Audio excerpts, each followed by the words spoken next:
welcome everybody. It's time once again for the next chapter with Charlie Hedges as he explores turning the page on his life and yours. Hey, Charlie. Hello, Paul. You know, in the 1990s, I wrote a book subtitled Reinventing the Life You Want. Now, as it turns out, that book might just have been a bit ahead of its time. You know, it did well, but it did not sell like we thought it would. It seems that people were not that interested in reinventing their lives when the book came out. Well, today is different. My special guest, Hilary DeCesare, has a new book titled Relaunch, Spark Your Heart to Ignite Your Life. And Hilary's ideas about how to relaunch your life are brilliant.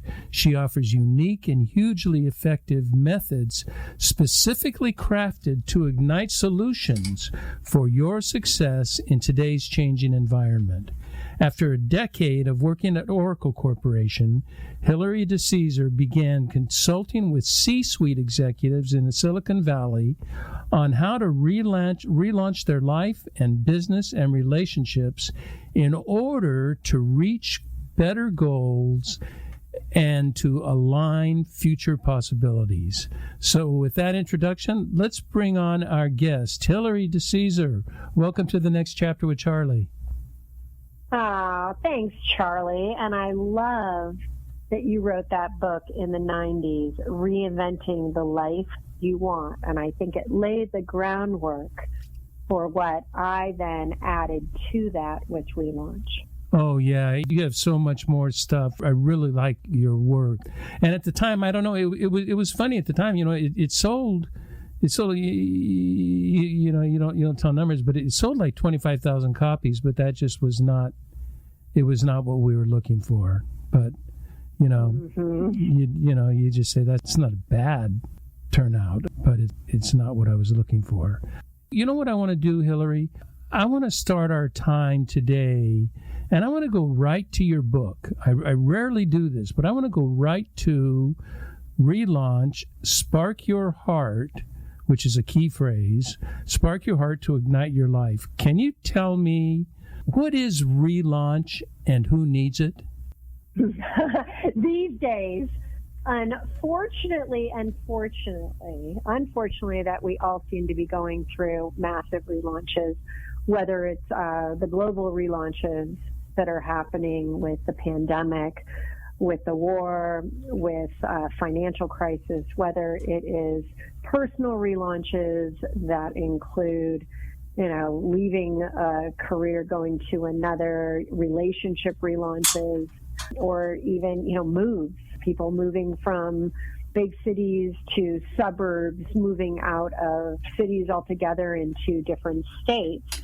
Or if it's a business relaunch where you are trying to scale your business, trying to figure out with this, what I call not the new normal, the new different, how are you going to create the next version of your company? And so with all of these relaunches, it's the first time in our lives where it's the triple whammy. It's like all of these are coming at us at once. So the time for relaunch, it's interesting. When I first started this business almost 4 years ago, it was before, you know, everything kind of went down and, you know, imploded. And I remember I had a few people say, Relaunch, Hilary, are you sure? That name? Are you sure are people going to know what that is? And today I say it and people are like, oh yeah, you know, I'm in a relaunch. And I haven't met a single person that, even if they're in the personal relaunch of trying to find a little bit more of that inner connection, that's an individual relaunch as well. So I think that there's never been a better time to understand that you can take a deep breath and say, you know what, we're all in this together. You know, there's an interesting dynamic that's going on right now. One is a dissatisfaction with where I'm at currently, but also there's another that people historically would just kind of live with it, say that's life, I'll deal with it, I'm going to work this job for 60 years or 40 years or whatever and then retire. People are not settling for that anymore, and that's why I think this is so timely, and the idea of relaunch is so inspiring because it gives me an opportunity to do something different. Now, I want to ask about relaunch. It seems to have that it includes two audiences. It includes one, a relaunch. Somebody wants to take their current situation, whether it be business or lifestyle or whatever, and improve on that. But there's also a relaunch where you're just starting something new from scratch, is there not? You know what happens is that there are multiple forms of relaunches, because you can have a successful business that, you're in your 6 figures, you're in your 7 figures, and with today's global situation, with things that are happening, that you need to be relaunching that business for scalability purposes. Mm-hmm. And there are some that are truly, a lot of individuals, we hear about quiet quitting, we hear about the great resignation.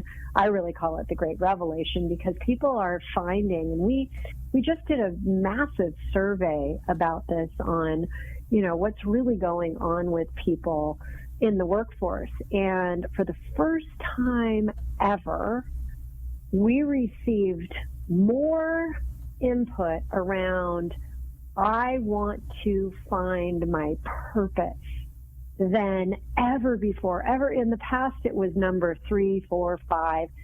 This time, it was number 1. People have had a chance to reflect. They've had a chance to really assess where they are. They have, they've had a chance to be a little bit more present. And now people are, and by the way, the top growth industry outside of tech is actually coaching and entrepreneurship. It's fascinating. More people are becoming interested in, you have something within you. And again, it doesn't matter what it is. It could be, I'm looking at my desk right now, and there's this bowl that my 21-year-old made when she was about 10. People are doing pottery. People think that they're really good at, making candles. People are really good at, any of these hobbies. And people are like, this is what I'm really passionate with. I want to coach people in how to sing. I want to coach people in how to, whatever it is, build podcasts, build shows, build courses. It's what sets you, what sparks you. That's why you have that relaunch, Spark Your Heart. It's like, what is going to help you ignite your life? And if I can, I'd like to go back to, your book, Reinventing the Life You Want, that you said in the 90s. And what I've found is that when you think about what happened in the 60s, the 70s, 80s, it was all about IQ, intelligence. How smart are you? Right. Leadership was built around IQ and around problem solving. Then in the 90s, we started to just kind of tip the scale and say EQ. EQ is what you need to have. But it was still, as you said, you were kind of ahead of your time, the visionary, right? It was just starting to really become, but people didn't know what to do with it. Yeah. Was the emotional quotient, that EQ, more of a, you're feminine, like, oh gosh, if I do that, I'm leaning more into this feminine side. And people didn't quite know how to leverage it until actually 10 to 20 years later. And even Sheryl Sandberg, when she did Lean In, if you can believe this, that was almost, I think it's been now 10 years. I think it was 2013. And when you think about what she was suggesting, we've since proved that whole, lean in, be a part of the, the conversation, be at the table. That didn't work either, because it too was like, wait a second. it's not mapped to where we are going as a society, as a global, movement. We don't want that anymore. We don't want to be forcing ourselves. And my gosh, Charlie, I've got the greatest story about forcing myself to be a part of the table, and then I get to the table and I hate it.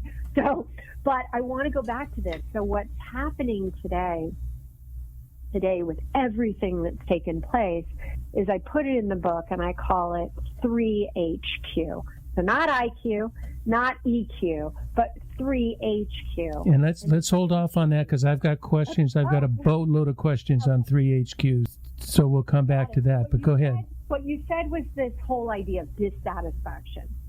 And, there is and it's interesting, I was just teaching a course today, and there's a formula for change. And it's a fantastic formula, and I love to describe it because when you think about this is what's happening to everyone. The formula for change is this. It's dissatisfaction multiplied by your vision of where you ultimately want to be, plus your first step has to be greater than your resistance. And what do I mean by that? Your dissatisfaction is whatever you haven't been able to accomplish to date. Perhaps when you were younger, you had this vision of having, a house like this, a husband, a wife like this, a salary like this, whatever, this type of little, extra thing or that. And so you have this dissatisfaction, like something's just not right. And it could even be dissatisfaction with, I'm not happy where I am. I'm not happy with my job. I'm not happy with what I'm doing. Then what we do is we look at your vision of where do you want to be? What would actually make you happy? What would be like that spark that would be like, God, if I could get there, if I could, impact people, if I could, really feel like I'm making a difference, whatever it is. Yeah, let's talk about that. I want to come in. I got questions about that. So, sure. One of the things earlier you were talking about is that at the end of the day, people are looking for meaning and purpose. That is driving. And so all of these factors that you brought up are contributing to finding purpose. One of the things that occurs to me that is at a loss is in the United States. I can't speak. I travel a lot internationally, but I can't speak for other cultures. But in the United States, we've lost faith in two value systems that have upheld us for a number of years. And that is, one is faith in some kind of deity, that there are values associated with this deity. It's not just a belief system. There are values, personal values that are associated with it. But also, we've lost the value in the last decade of the United States, that what we stood for at one time. We have people saying that we are, a sort of a broken society that doesn't care for people and values. So I have this feeling that people are lost. They're hungry for meaning. They, where they once could find meaning, they can't find it. So now they've got to discover. And so there's so much experimentation going on. But I agree with you. At the heart of it is meaning. Do you agree that this kind of loss of values, of traditional values, has something to do with a feeling of loss of meaning? You said it so well with the whole concept of faith in something. We all have to have that understanding that there is something bigger than us. And there are, hundreds of ways to call God, universe, source, Buddha. I mean, you could name them. I mean, there's so much. But the point when people are so stuck with, the ego and with themselves, and they can't get out of their own way, it's when they are narrowly focused and they don't have someone's, and a great example is I've lost my mom and my dad in the last few years. only a few months ago, my dad. And right before I'm sorry, he passed, thank you, and right before my mom passed, actually, I actually asked the question around faith and around where do you think, what's next? And there was a real calmness in both of them, that they knew that there was something bigger than themselves. They knew that, it wasn't just about them. It wasn't, and they lived their life that way, and they absolutely lived it as, there was the value system that they could count on. When you're not aware of your values, your core values, then you get changed and you get off course. You get a need for meaning. You get, because there is no meaning. When you lose yourself, what is there to stand on? So true. And I'll give you another great example that I had a client who came to me, and he was wanting to sell his business. And it was for, $100 million. I mean, this is a big deal and all that. And he was, we got everything in order, and it ends up happening. And afterwards, he is working through it, and he says, I got to be honest with you, I'm miserable. I'm so unhappy right now because it's now happened, and I don't know what's next. I put everything in this. I did it. My marriage is failing. I don't have a relationship with my child, and I'm really lost. And it was because he was so focused on the almighty dollar, let's get this done, that he hadn't put the why behind, why is it important? What are you going to do? Why does it matter that your company gets sold? It was all in his, I got to get this done. This is what I've always thought. And he mentioned I always thought that when I sold the business, I would go and I would get a boat and I would sail around the world. And he said, and then I started to think, well, how do I do that with my wife and with my, my son, and how, what's going to happen? And then I said, well, are you a sailor? Do you take vacations? And he kind of paused, and he said, actually, I don't even like sailing. Okay, so this is what you wanted to do, but you don't even like it. He said, no. But when I was young, one of my dad's friends did this, and I thought it would be super cool. And I said, well, here's the thing. We're not spending enough time thinking about, what do we really want in life? What is the value, as you said, these value systems? And that's where you come in with the why question that I think is what is the driver? I told you we would talk about 3HQ, and I want to get into that because you have this framework that you've created that you call the 3HQ, which stands for head, heart, and higher self. Now, we'll discuss higher self a bit later in the show. Right now, I would like to discuss this vital and essential integration of head and heart. Now, as indicated by the subtitle of your book, Spark Your Heart to Ignite Your Life. Obviously, heart is very important to you, and the heart is the why to the head. But even before we get there, I want to talk about, we live in a left brain, data-oriented world with a screaming need to some conversion to right brain images and feelings. Talk to me about the problem that you have expressed about thinking too much without investigating the heart. What is the problem of thinking? It sounds like, the man you were describing was thinking about some situation without investigating his heart. What did he truly desire? Yeah, and he had, up until the point where we started talking about it, he had never even thought about that. He had never even what? Why? I don't need to do that. I need to, and he was living 100%, as you just said. Yeah, where is it taught, Hilary? We don't learn it in school, and since we've sort of loss of liberal education in college. We don't read about it in philosophy because we don't read philosophy.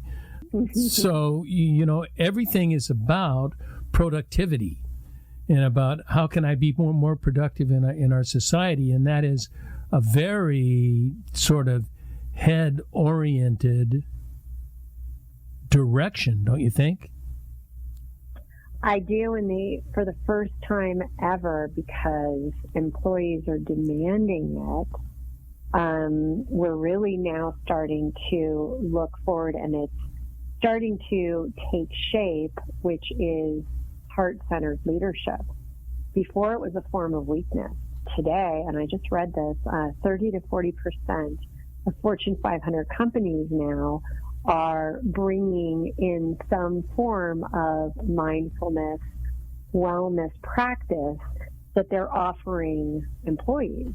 And I, again, this is what my 3HQ is based on. There's the business angle of 3HQ and there's the personal side. This is what's needed, but people haven't been trained in it. They haven't had the steps that are so associated with the head. And we often say with 3HQ, you got to get out of your head into your heart. And too many people have been living in their head. And so it's become a subconscious habit to even be living in your head. That's where you go automatically. So what I'm looking to do is change the paradigm. I'm looking for people to create new habits around asking yourself, well, why? And I often say when I'm working with men, I call it the wizard, the why wizard. And when I work with women, I call it the wise women. And it's about really tapping into something that we're also never taught about, which is intuition. You're leading into I think a very, very essential question that will really help our listeners, and that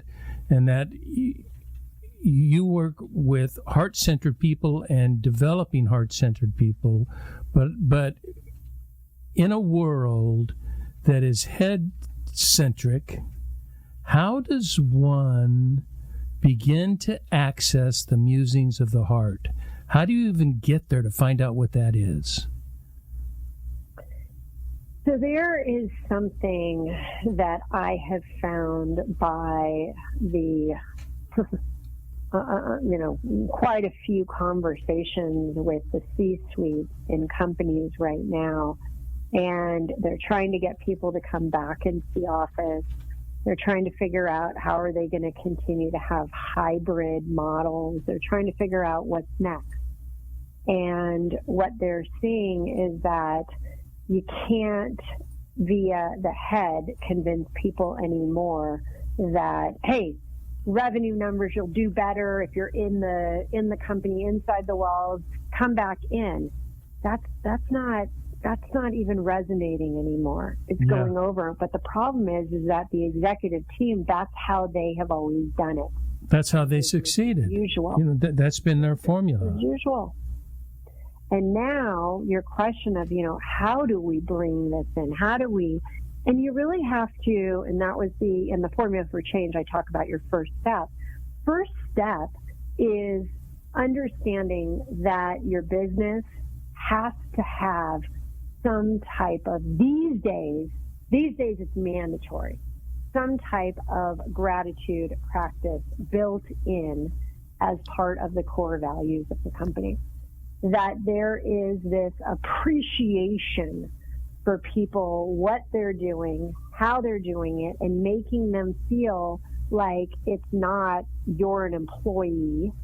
It's one that you're now part of the team, and we are going forward with here's how we're going to produce success. And even using, some of the words these days that they're no longer resonating. It's like, you know what? You can say all that. You can hit me with, more quota. You can give me, less territory. But people are waking up to this fact that when you are not, when you're living in a life of Zoom calls, there has to be a way to build rapport. And I often have to go in and not just teach the gender intelligence piece that I talk about in the book, but also rapport building. And people often say, Hilary, how do you build rapport when you're on a Zoom?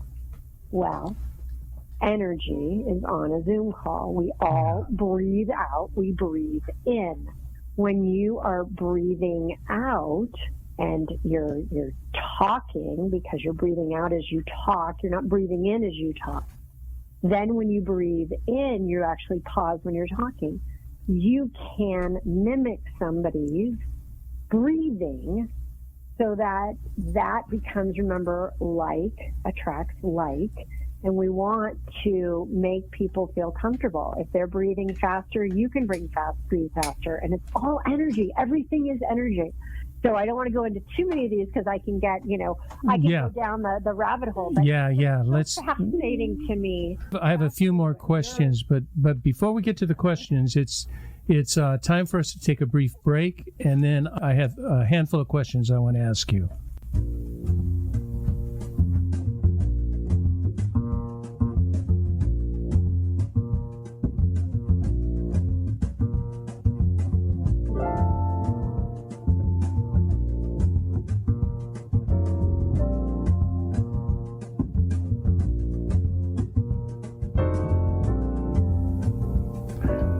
Hi there, you're listening to The Next Chapter with Charlie, and I'm Charlie Hedges, and my special guest today is Hilary DeCesare, and we are talking about relaunching, about integrating the title of the book is Relaunch, Spark Your Heart to Ignite Your Life, and I think we're talking largely about the integration of the heart into our whole life. And I have two questions. One, and you can just give me a brief answer on this one, that you're talking that leadership needs to be more heart-oriented, more gratitude-oriented.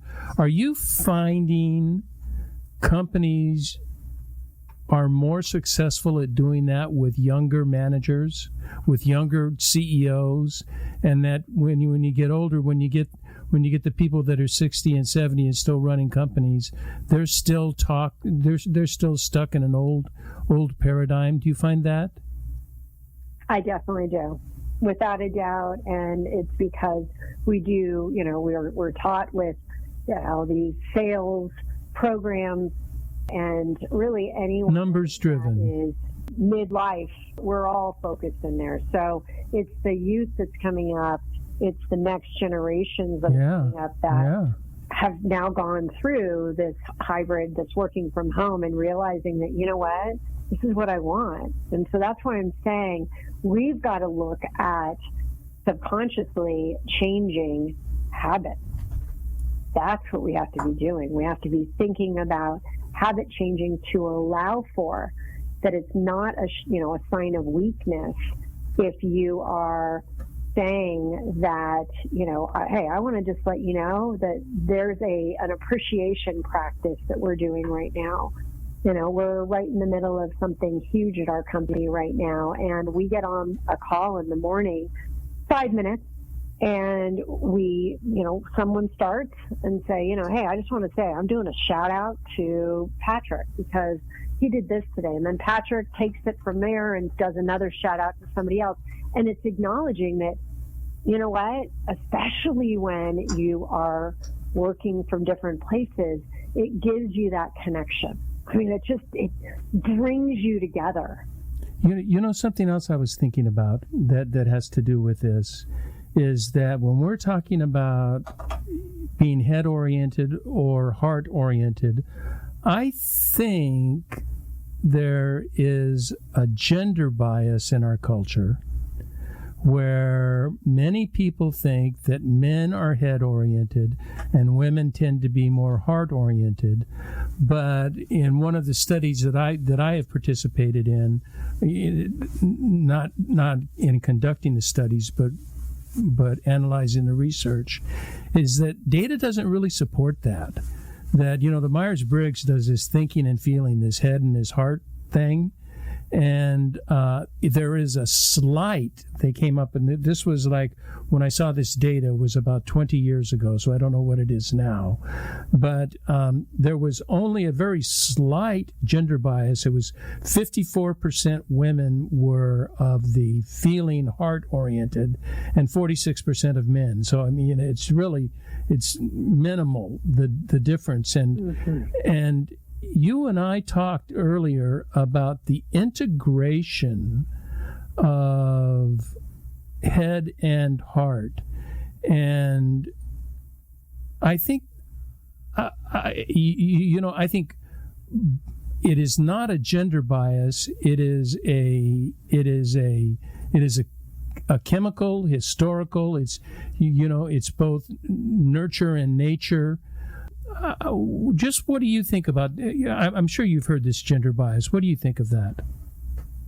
Well, I think that it's very similar to the days of in elementary school and middle school where girls were, told you're a great reader and boys you're great at math. It's gender bias at that point. I've read so many studies, and I put some in the book that talk about where if you pull a group of kids and you say, hey, teacher, this group of kids, they are really struggling. They are, almost like, they're really not going to do well.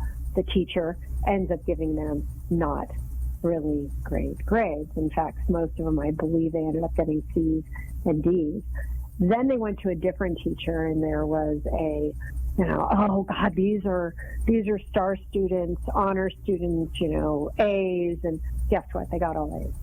And so there's always this bias, and it's fascinating because I've done a lot of research on this as well, that it is about when you can know and trust that you are on that equal playing field, that you understand. And it's, when you do scientific experiments and the person conducting it can change the outcome of the experience. There's a slit experience that, depending on who was doing it, it changed the outcome, yet it was the same experiment. So what I want to say is this, that it has been where, we talk about the feminine side being heart, emotion, the head side being, male dominated. Well, growing up the way I did in the Silicon Valley and being in high tech, it was... You were head oriented. I was completely, I was in my pants, I was, coming in, I was very much, and I used to call it the third sex in that there's the man, there's the woman, and then there's the woman trying to be the man. Today, with more genders coming up and everything, what's happening is there's an awareness that there is now, when people are truly getting to be evolved and they understand this, we have feminine energy. We're all energy. Right. We have male and female energies. We have male energy and female, and the really great leaders tap into both forms of that energy. I can speak of that personally. I had a spiritual director that I was working with, and I have always sort of been in the middle of head and heart, but a definite bias toward the heart, toward the head. And as I have gotten older, and there's lots of reasons behind this. One of the studies that I've read shows that change happens as you get older. But as I've gotten older, I hate to say the word visitation, but they were dreams, and it was another thing, and other things that occurred where the divine feminine really became a huge part of my life. And it has impacted my decision making, my direction in life, to where the feminine can often take precedence for me over the masculine.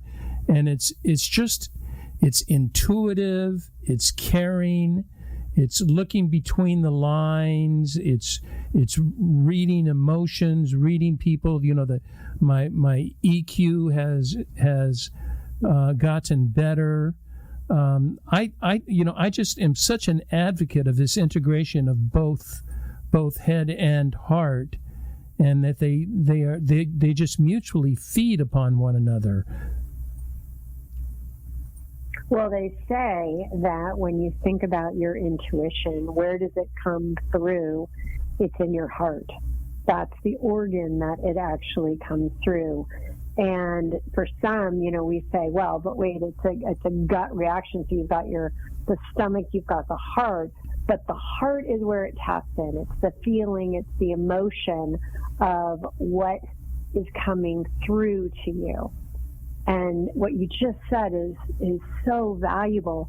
Obviously, with your book that you wrote in the 90s, you were ahead of the curve in understanding that you have the divine feminine, and that when you can tap into it, it's not a form of weakness, it's a form of strength. Oh, absolutely. Absolutely. It's a whole different angle. Now, another thing you talk about the heart that I think is really important for our listeners and really important for relaunching your life. And you sort of allude to the fact that the heart sheds light on our internal why. That we not only need to know what we're doing it and how we're doing it, we need to know why. What is the key driving source that is taking us there, and how does the heart shed light on this why question? Well, I'd love to take a step back here because it's so Sure. critical in how I'm going to answer this. And a lot of times you hear a lot of the gurus out there that are saying, love yourself, love your life, love your business, love, love, love, love, love, love, love. And people can't go from where they are right now, and it's almost like crossing the chasm. They can't go from this but wait, I'm in the middle of I don't like where I am right now. I don't like my life. I don't like who I've become. I don't, I'm not happy. And so to go right there and to jump over to love, love, love, love. So a lot of times what we have to do is go from like to love. Let's start with because we're over at not liking, hating, divine discontent, and then we got to get to and then we can go to love. And so when you're going through whether you call it the why wizard or the wise woman, or you incorporate one of these, what you're really doing is taking where do you ultimately, I made the formula for change, the vision. What is that?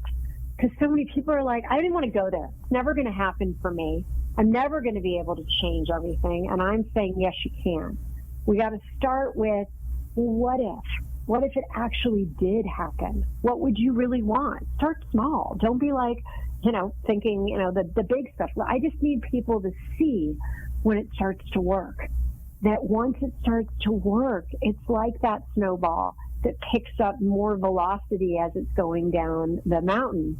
And so when you look at it from the why wizard, let's say, and you're pushing yourself. So, I really want to find, a different type of job. Well, why? Well, because, I want to make more money.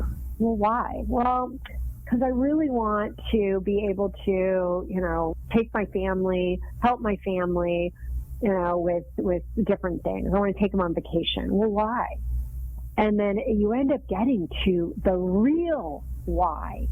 And then all of a sudden their vision takes shape. It starts to come to life.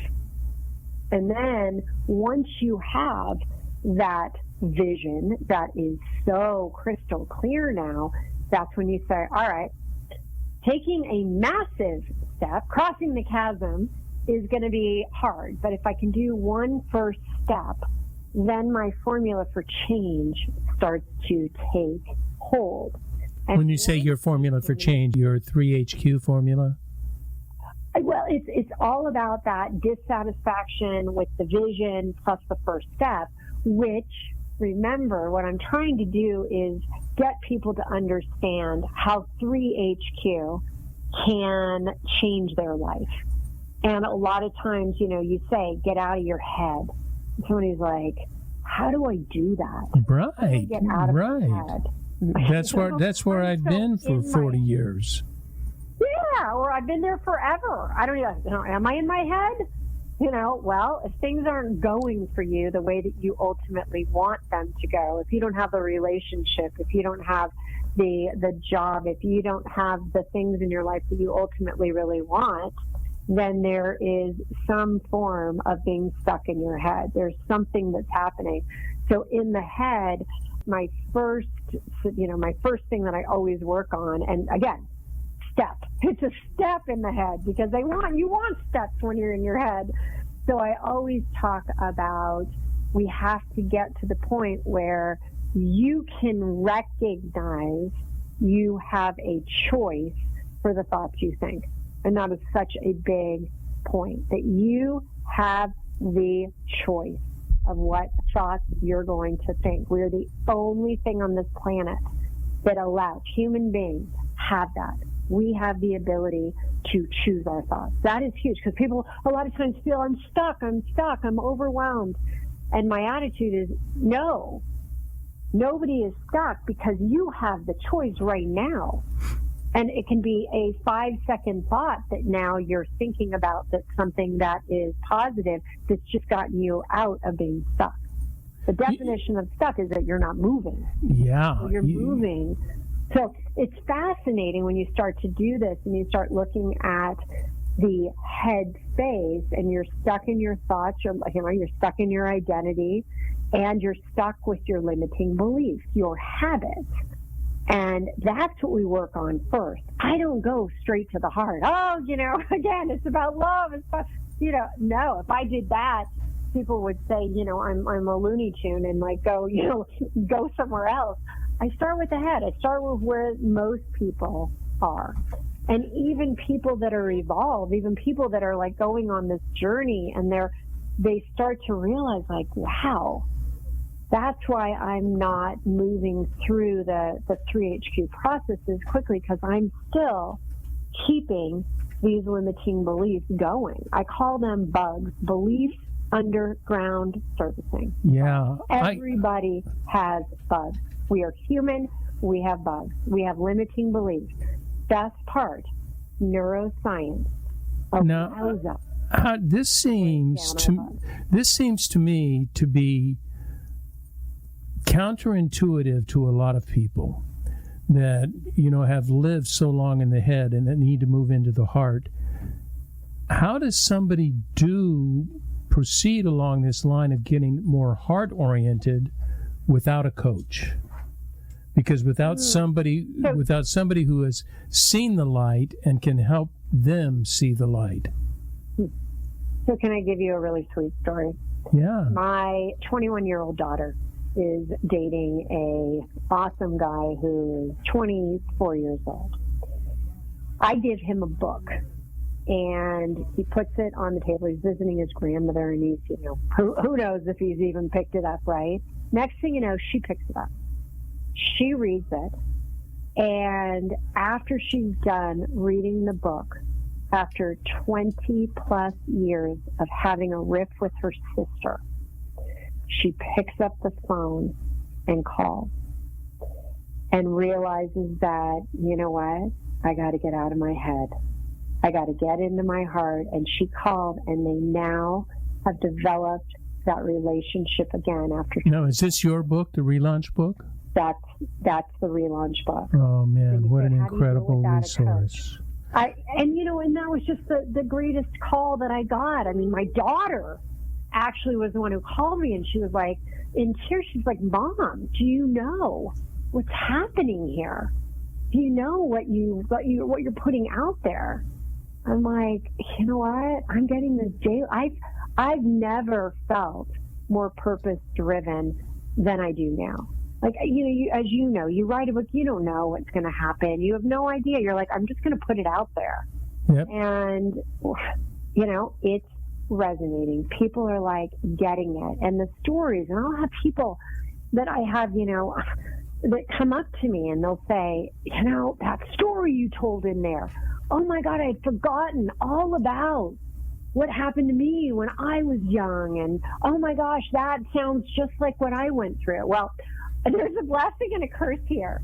I've been called the relaunch queen because I've had over 30 significant, and you and I talked about this last time, significant relaunches from near-death experiences. We had a lot of, you and I have a lot of similarities. I've had, just a lot of like big relaunches that for some, they have, 2 or 3 of these significant ones. So fortunately for everyone else, I want to share, I want to let people know that it doesn't have to crush you.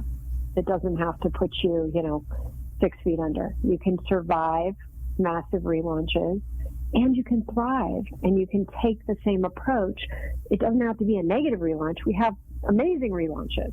We have, families getting married or not families, but people getting married and families coming together and, grandmas that end up, reaching out to their sister. And there's amazing things that come with relaunch, and the 3HQ method helps you because you know what, Charlie, there's going to be another relaunch around the corner. Always. I mean, it's a philosophy I live on, is that the beginning is the route to an end, and an end is the route to a beginning. It's just a continual cycle that we go on. I love your idea. We didn't get a chance to get into the higher self, but we could do that perhaps on another time. I really love the idea of the integration of the head and the heart. And I want to encourage our listeners to check out your book. It will be on the show notes, Relaunch, Spark Your Heart to Ignite Your Life. And you are talking about life-altering concepts that change not just your business life and your professional life and even your relational life. It changes your internal life. It changes your joy of life, your joie de vivre. And we need to do that. And so, Hilary, DeCesare, I want to thank you so much for spending time with me today. You've been so informative and so helpful. Charlie, thank you. It's been such a pleasure to talk to you. Thank you. I want to thank our listeners for tuning into the next chapter with Charlie. And until next, this is Charlie Hedges signing off. Bye for now.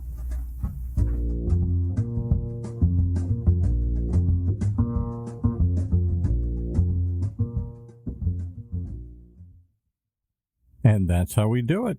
Good stuff. Boy, that went quick, didn't it? That went quick. It felt like it, even to me. Yeah, you were flowing. You were going. That was really great and such great questions. Charlie, I know that you have been doing this a long time, but it is a pleasure to be interviewed by somebody like you. How kind of There you. you go. Thank you. That really means a lot, Hilary. That means a lot to me. Thank you. He puts a lot into these, more than most of our show hosts do. He really takes it. Oh, wow. You can tell. Dives into it, yeah.